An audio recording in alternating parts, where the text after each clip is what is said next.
So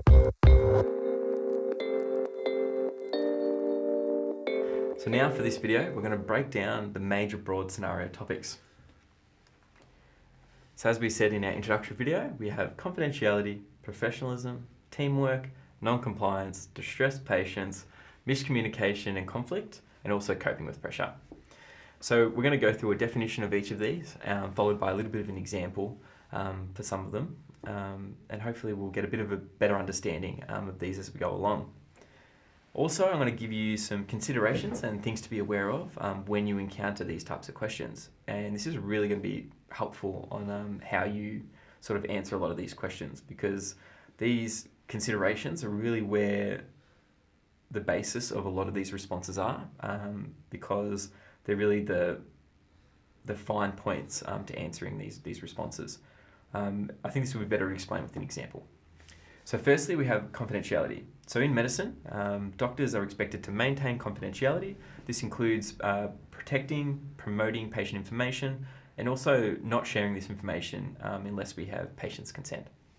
So things to be aware of when we're talking about confidentiality, and this is really the basis of a lot of these questions. So be aware of friends and family.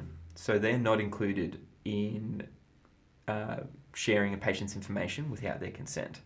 Be careful of the media, discussing patients in public areas, social media, and also the security of patient files.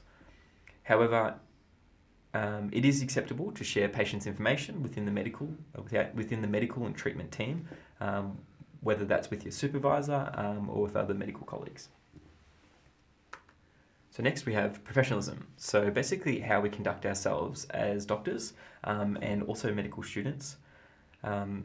We really need to uphold a certain level of professionalism that's expected by the community of the medical profession.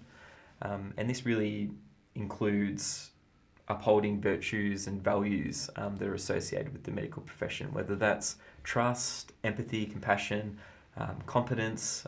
You can really cue in a few different qualities there. So with professionalism type questions, we really need to be aware of always acting in the patient's best interest, maintaining trust and privacy, so again, confidentiality, maintaining professional barriers, so this is a big one, so not neglecting patients, but also not getting over-involved. An example here could be treating your family or your friends, where you can't maintain that professional barrier. Next, we have being aware of your own personal beliefs and opinions. And lastly, one concept that I think is really important, which we'll touch on when we start breaking down and identifying roles within a scenario, is medical students. So while we might not have the capability of doctors, we definitely have a lot of their responsibilities. We still need to act with the same level of professionalism. We need to dress professionally and really uphold ideas of confidentiality, consent, and all those responsibilities that come along with being a full professional. So here we have an example about Jessica, a medical student. So I'll read this one out and you can follow along. So Jessica is a medical student on clinical placement with another fellow student, Daniel. Jessica does not know Daniel well and has not had much time to converse with him over the time of their placement together. Following their placement, Jessica noticed that Daniel has uploaded a digital copy of a patient history and examination notes from the day's placement on a social media page. This post states that other students may find it interesting and helpful. However, Jessica notices that the patient name and personal details are written at the top of the document. This is a classic situational judgment test type scenario, and we are asked to figure out how important it would be to take into consideration the following responses given this situation, and specifically for Jessica. Now that's really important. So for this response, we're asked about the potential negative consequences of a patient's information being identifiable. So how important is this to consider for Jessica? Obviously, this is a very important thing to consider because, in medicine, as we were just talking about, we really need to protect and promote the privacy of patients' information. And this is to avoid negative consequences and the patient being able to be identified. So next we have teamwork. So healthcare environments and the medical profession is a multidisciplinary environment where we interact with multiple different teams and different healthcare professionals. And there are many hurdles that prevent good teamwork. And being able to deal with these is really important, a really important trait and skill for future doctors. So some of the things to be aware of when we're talking about teamwork, firstly, miscommunication, a lack of leadership, team dynamics, if anyone's got previous conflicts, and also poor organisation. If we can be aware of these things, we can really avoid conflict and ensure adequate teamwork. Next, we have non-compliance. So this is really based in the concept of that ethical principle we were talking about before, so autonomy. So a patient has a right to make decisions about their own healthcare, and this might include accepting, consenting, or refusing treatment, as well as being free from coercion.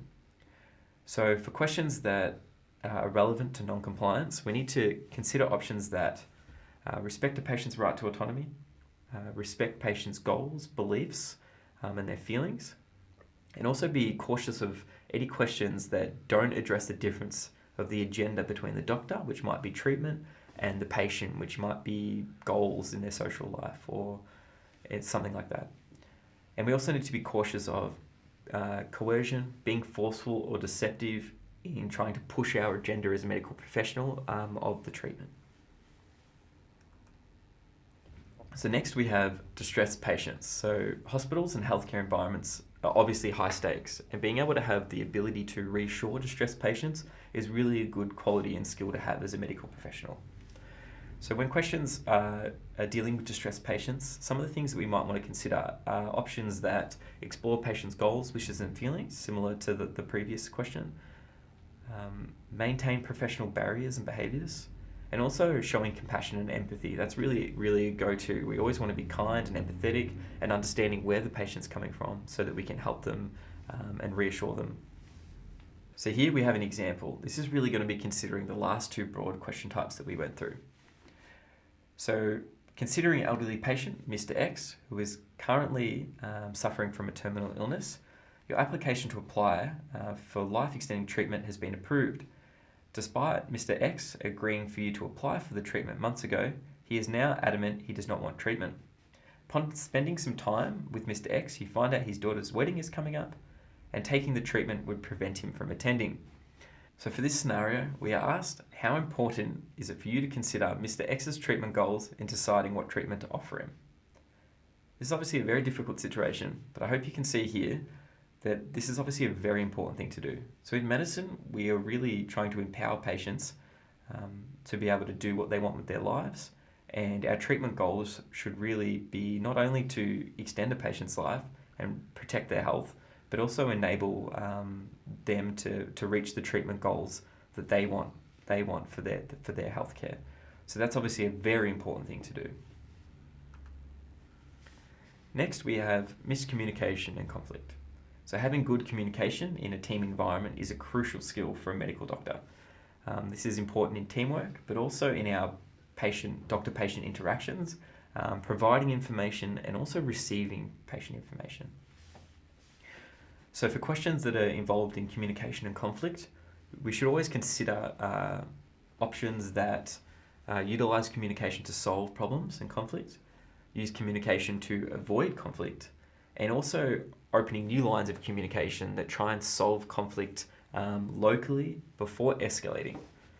A little bit of a side note here, when patient confidentiality and patient safety are involved, we really should escalate these straight away rather than trying to deal with them locally because patient care is always the paramount consideration. Lastly, we have coping with pressure. So medicine is obviously a high stakes environment, and being able to work well under pressure is important, and also staying calm under very stressful situations.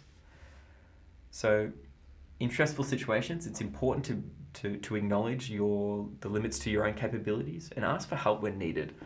I think that's part of dealing with pressure and working well in medicine. So for these types of questions, we need to be careful of maintaining a doctor's own health, the limits of your own capabilities, and also asking for help and support when needed. Thanks.